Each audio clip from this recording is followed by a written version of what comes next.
चलिए दोस्तों, आज हम देखेंगे मध्य प्रदेश की प्रमुख सिंचाई परियोजनाएं। मध्य प्रदेश की प्रमुख सिंचाई परियोजनाएं कौन सी हैं, किस नदी पर अवस्थित हैं और लाभान्वित होने वाले जिलों को भी हम देखेंगे। तो आज का जो हमारा मोटिवेशन क्विज है, जो आपके चेहरे पर मुस्कान बरकरार रखेगा। मंजिलें बड़ी जिद्दी होती हैं, हासिल कहाँ नसीबों से होती हैं, मगर वहाँ तूफान भी हार जाते हैं, जहाँ कश्तियाँ जित पड़ी होती हैं। अब हम देखेंगे सिंचाई परियोजना। सिंचाई परियोजना के अंतर्गत मध्य प्रदेश की जो परियोजनाएं हैं उनको हम देखेंगे। चंबल घाटी परियोजना। चंबल घाटी परियोजना है, नाम ही से आ रहा है चंबल घाटी परियोजना चंबल नदी पर अवस्थित है और चंबल नदी है जो मध्य प्रदेश की उत्तरी सीमा का निर्माण करती है और यह भिंड मुरैना ग्वालियर शिवपुरी इसकी लाभान्वित जिले हैं। भिंड मुरैना ग्वालियर शिवपुरी। अब हम देखते हैं नर्मदा घाटी परियोजना।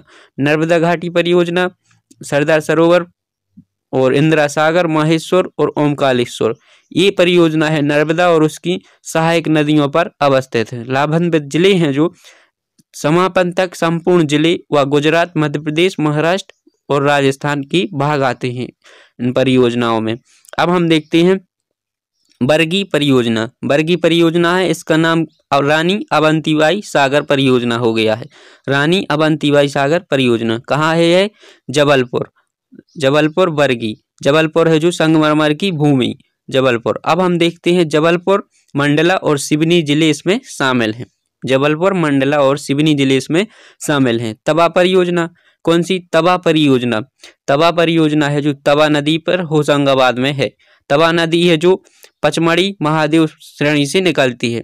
कहाँ से निकलती है? तवा नदी है जो पचमढ़ी महादेव पर्वत से। अब हम देखते हैं जो यह होशंगाबाद, विदिशा और रायसेन लाभान्वित जिले हैं, जो होशंगाबाद, विदिशा और रायसेन। हलाली परियोजना। हलाली परियोजना सम्राट अशोक सागर परियोजना है। इसका नाम क्या है? सम्राट अशोक सागर परियोजना। हलाली नदी पर अवस्थित है और विदिशा, रायसेन इसकी लाभान्वित जिले हैं। कौन है? विदिशा और रायसेन। बाण सागर परियोजना। बाण सागर परियोजना है जो सोन नदी पर अवस्थित है। सोन नदी पर अवस्थित है बाण सागर परियोजना। बाण सागर परियोजना है जो सोन नदी पर अवस्थित है और इससे जो लाभान्वित जिले होते हैं, मध्य प्रदेश में रीवा, सीधी जिले लाभान्वित हुए हैं। मध्य प्रदेश में रीवा और सीधी जिले लाभान्वित हुए हैं। और जो इसका उद्गम देखते हैं तो यह अमरकंटक से इसका उद्गम होता है और यह गंगा में मिल जाती है। कहाँ मिल जाती है? गंगा में मिल जाती है। सोन नदी गंगा की सहायक नदी है। माता टीला बांध परियोजना। माता टीला बांध परियोजना यह बेतवा नदी पर अवस्थित है। कहाँ पर है? बेतवा नदी पर अवस्थित है। इसका नाम परिवर्तन करके रानी लक्ष्मीबाई परियोजना कर दिया गया है। यह मध्य प्रदेश और उत्तर प्रदेश की संयुक्त परियोजना है। बेतवा माता टीला परियोजना मध्य प्रदेश और उत्तर प्रदेश की संयुक्त परियोजना है। अब हम देखते हैं बाघ परियोजना। बाघ परियोजना है जो बाघी नदी पर है, बाघ नदी पर, और यह महाराष्ट्र और मध्य प्रदेश की सीमावर्ती क्षेत्र में शामिल है। इसमें लाभान्वित क्षेत्र में देखें तो महाराष्ट्र और मध्य प्रदेश के जो सीमावर्ती क्षेत्र हैं उसको शामिल किया गया है। पेंच परियोजना। पेंच परियोजना के अंतर्गत बालाघाट और छिंदवाड़ा की जिले आते हैं। बालाघाट और छिंदवाड़ा जिले आते हैं। पेंच नदी पर अवस्थित है कौन सी? पेंच परियोजना। बावन थाली परियोजना यह मध्य प्रदेश व महाराष्ट्र के अंतर्गत आती है। दोनों राज्यों के अंतर्गत आती है, मध्य प्रदेश और महाराष्ट्र के अंतर्गत। काली सागर। काली सागर है जो बाघ की सहायक नदी पर अवस्थित है। बाघ की सहायक नदी है जो काली सागर पर अवस्थित है। मध्य प्रदेश और महाराष्ट्र इसके अंतर्गत शामिल राज्य हैं। अब हम देखते हैं केन बहुउद्देशीय परियोजना। केन बहुउद्देशीय परियोजना, इसका अन्य नाम क्या है? ग्रेटर गगऊ परियोजना। ग्रेटर गगऊ परियोजना है जो छतरपुर और पन्ना जिले इसमें शामिल हैं। उर्मिल परियोजना। उर्मिला परियोजना उर्मिल नदी पर अवस्थित है और कहाँ है? छतरपुर में। सिंहपुर बैराज है उर्मिल नदी पर, छतरपुर में। ये दोनों परियोजना कहाँ पर है? छतरपुर। उर्मिला और सिंहपुर बैराज छतरपुर। बारना है जो रायसेन में, बारना नदी पर है बारना परियोजना और रायसेन में शामिल, रायसेन जिला इसमें शामिल है।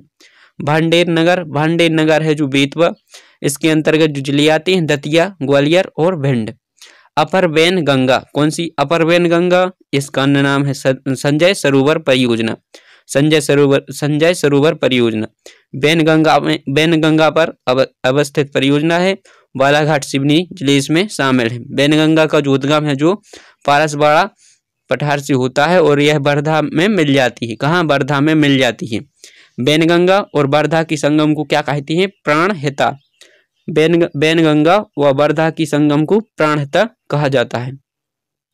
थावर परियोजना, कौन सी थावर परियोजना है जो मंडला में अवस्थित है? थावर परियोजना थावर नदी पर मंडला। कोलार परियोजना है जो सीहोर, कोलार नदी पर सीहोर में।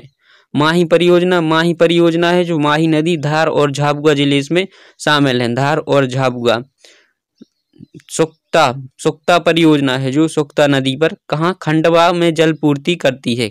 सुक्ता परियोजना खंडवा में जल पूर्ति करती है। सिंध है जो सिंध नदी का उद्गम हुआ है गुनासी, सिंध पर अवस्थित है सिंध परियोजना। और शिवपुरी ग्वालियर इसमें शामिल हैं। शिवपुरी ग्वालियर शामिल। अब देखते हैं नरगवा परियोजना। नरगवा परियोजना है जो केन की सहायक नदी पर अवस्थित है और इसके अंतर्गत कौन सा जिला आता है? छतरपुर।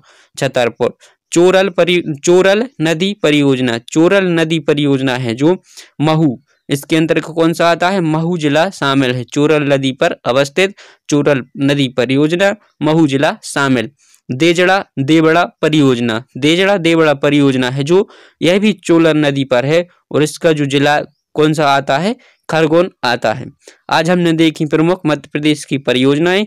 यदि आपको वीडियो हेल्पफुल लगा हो तो चैनल को सब्सक्राइब और शेयर जरूर करें।